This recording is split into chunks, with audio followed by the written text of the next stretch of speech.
Hey guys, I'm going to show you how to do an automated date and timestamp right here. Anytime we enter new data here or here, or we just edit it, for example. Now you might be thinking, why don't I just do a now statement like that? And unfortunately, it doesn't work like that. That recalculates when the sheet refreshes, opens, or other things happen too. So it might overwrite itself even if you don't enter new data. So I'm going to show you a different way to do this, and it works great. Anybody can use it, even if you are the one that implemented it yourself.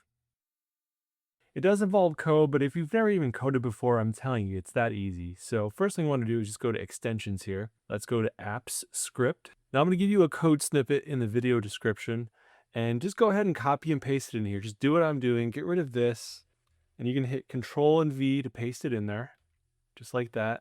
Now here's the notes right here. So we're going to watch these two columns right here, 1 and 2.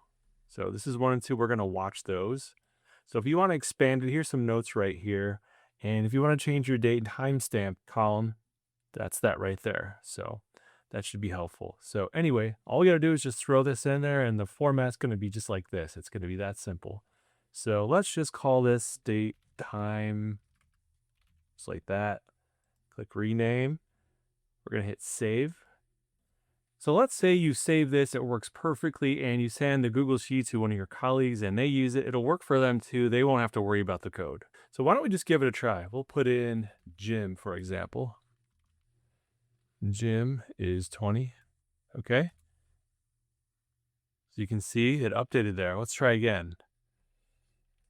So Jill, 44. There we go. Perfect. Now let's go back here. Let's change this to 50 and let's see if it'll change it. Yep, there we go. It updated the seconds right there.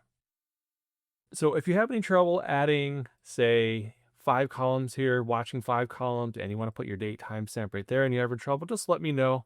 Hopefully the notes I provided will be helpful though. So in the meantime, thank you so much for watching and subscribing, and take care.